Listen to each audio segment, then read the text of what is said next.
Good morning, students. Today we are going to study lesson number 1, that is solid state of 12th class chemistry. So the heading, solid state. The word solid we all have heard. In fact, you have gone through this particular word since your primary levels. If you can recall, the very first instance where you have heard this word was under the head of matter. Yeah. Matter was being taught to you since the very beginning, and you are right now knowing like matter, like states of matter are solids, liquids and gases. Yeah, definitely. Being a science student, you also must be knowing about two other states, namely the plasma state and the Bose-Einstein condensate. Anyways, we are here going to talk about the only state as in the chapter is about the solid state. So what is solid? So I told you solid state is a state of matter. For your reference, I have written here, you can see solid state is a state of matter with very strong intermolecular forces present between atoms, ions, molecules. What it means is these particular solid states are having substances, are having atoms, ions and molecules in them which are having very strong intermolecular forces present between them. And yeah, the distance between them present is also short, and that is why we often say that they have fixed shape and fixed volume. Okay. Apart from this, we also are supposed to study ahead about what basically are the characteristics of the solids. So here I am now highlighting you the characteristic properties of solids. You can see I have written in points very nicely for your better reference. The very first point is they have high density, and of course you know that they are incompressible, you can't compress them, and hence you can say that they are rigid. Of course they have definite mass, volume and shape, and as I told you above, short intermolecular distance are present in solids, and it is because of this particular short distances which you observe, I said they are having fixed shape and volume, and the intermolecular forces present in them are also very strong. So these are the characteristics of your solids. Let us move ahead with classification of solids. Now, solids are classified broadly into two categories. They are namely the crystalline solids and amorphous solids. Let us classify these on the basis of their properties. So let me discuss the very first property of these is the shape. Now for crystalline solids, it's like they have definite shape. Definite shape, very regular arrangement of the atoms, ions present in them, which is not observed in case of amorphous solids, and hence we say they are having irregular shape. The next property is all about the melting point. Now when I am saying that very nicely in a definite pattern, the atoms, ions or molecules are arranged in the crystalline solid, and if you discuss about the property of the melting point, of course you will see that you will have a very sharp and a definite temperature at which they will melt, and hence we say that crystalline solids melt at sharp melting point or sharp temperature, you can say. Other way around, if you will see this particular property of melting point in case of amorphous solids, they do melt, they do get softened, but it is like over a range of temperature. They don't have a definite temperature, particular temperature, and it melts. No, it's not like that. They show a range of temperature when they get softened. So that was the property of melting point for crystalline and amorphous. Next is the cleavage property. The word cleavage is mainly like cutting.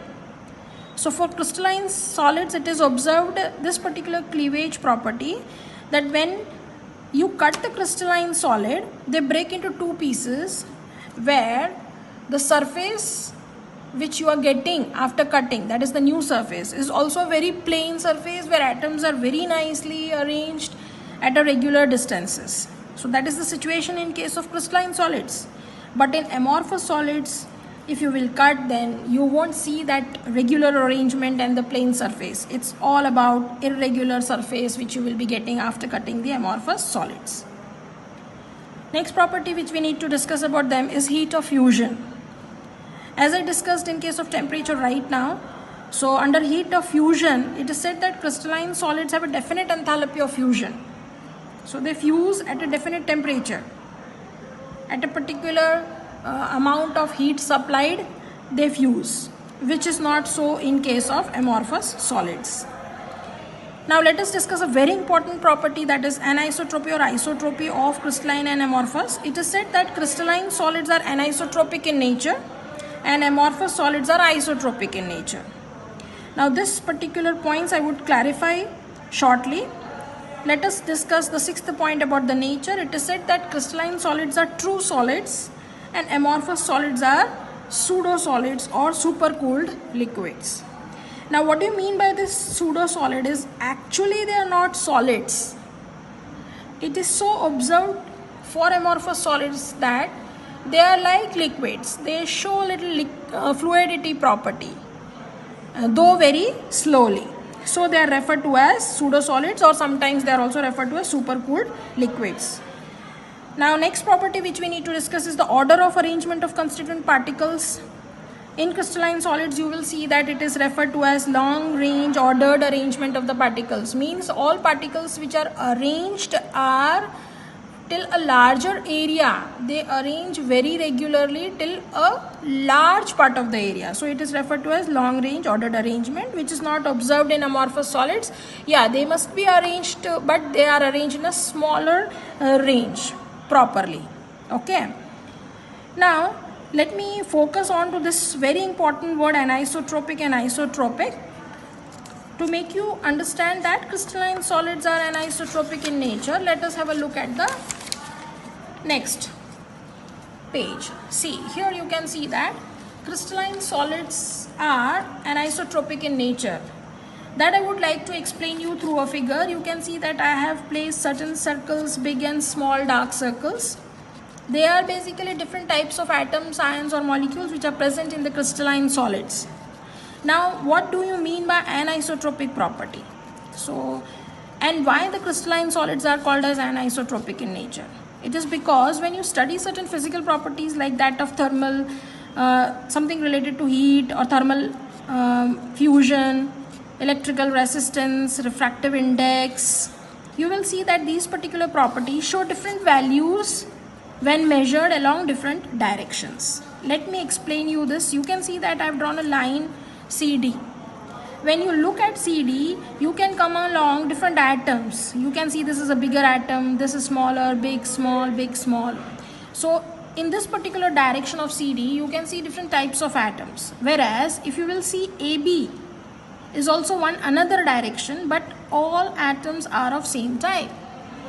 And hence if you take a property, suppose you are taking refractive index to be studied along this direction and along this direction, you will definitely end up with different values, is because of different types of atoms arranged in the different directions, and hence crystalline solids are called as anisotropic, which means that physical properties like that of electrical resistance or refractive index show different values when measured along different directions within the same crystal.